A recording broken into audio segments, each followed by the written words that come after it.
What's up guys, Jeff here with JTS, and today I'm going to talk to you about 5 ways to manipulate movements to make them easier or harder for your workouts depending on your training and goal outcomes. Alright, so these are very simple manipulations that you guys can do to again make this easier or harder depending on the stimulus and the effect that you're trying to get from your training.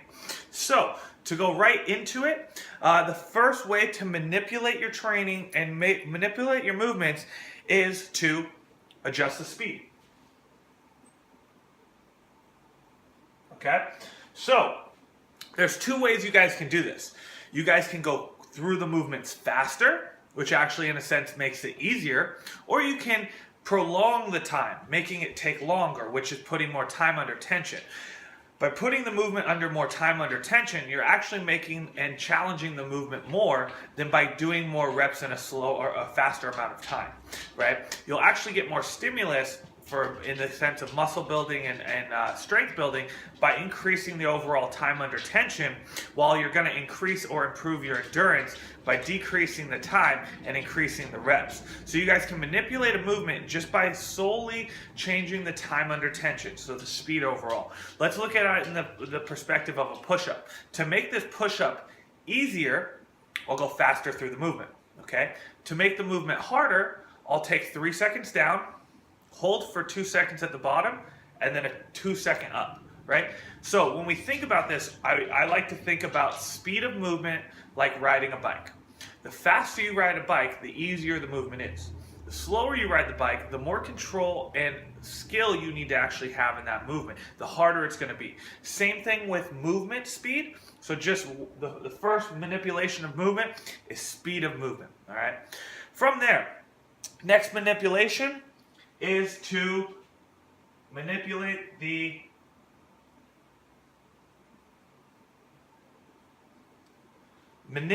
lever arm, okay? This will make sense by me first telling you this. If, for instance, I was holding this, I think yam or sweet potato against my body, I can hold it here all day long. However, as soon as I start reaching further and further away from my body, the force of the yam or sweet potato here challenges my lever arm, okay? Eventually, I will get fatigued faster in this position than I would here, okay? By doing this, we have now changed our lever arm to make the movement more challenging or easier. So for instance, if we were to do, let's say a dumbbell fly, right? I can do a dumbbell fly with my hands close together, keep them close to my body, so it's more of a neutral dumbbell bench press, or I can go into a longer range, more challenging lever arm. Another way of thinking about this is, for instance, a push-up. By doing a push-up off of my knees, I've now shortened my total lever of length that I need to move my body with. I've shortened it, which has now manipulated the movement and made it easier. However, when I go from my toes and my palms, I have now challenged the movement and made it harder by increasing the total lever length or movement distance that I have to take in. All right, so that's number 2, manipulation of the lever arm. From there, the next manipulation is the manipulation of support.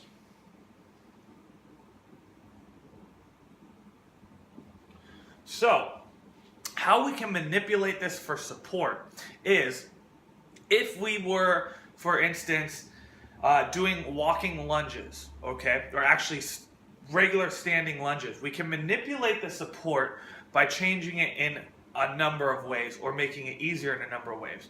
First, let's start at the beginning.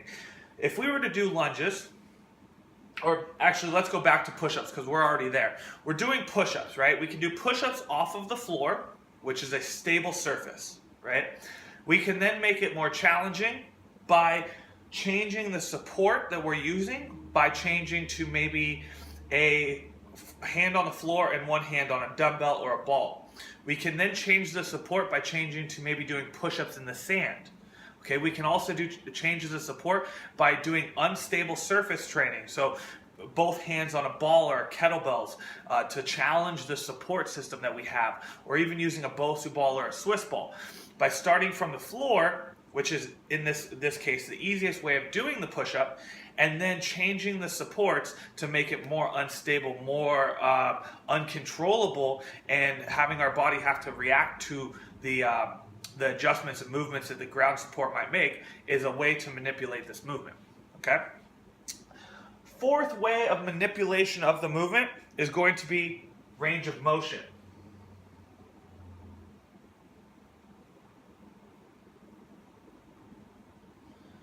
So, how we do this here is we change the range of motion to either decrease the range of motion or increase the range of motion. What I mean by this is if we were to do, let's say, a deadlift, right? A deadlift is where you pick the weight up from the floor and stand all the way up to a full stand-up position. We can change the deadlift solely by what our feet are on or not on. Okay, we can also change the range of motion by changing the plate sizes. Okay, so if we were picking a weight up from the floor and it starts right at our knees, we can manipulate the range by picking the weight up from our mid-thigh.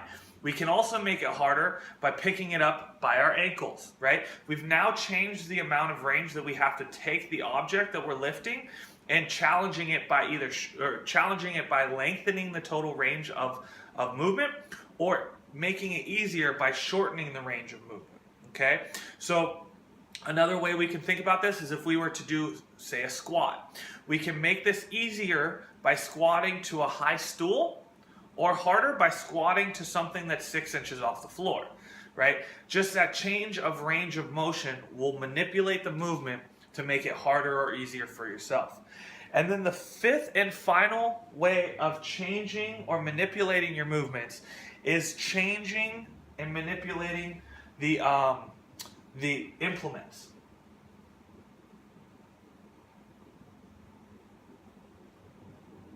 So what I mean by changing the implements here is if we were to do a dumbbell bench press, if we were to use a barbell bench press and we were to use that movement, we can now make it more challenging by manipulating the implements that we're using by changing from a barbell, a straight bar, to dumbbells. The dumbbells now change our range of motion just slightly.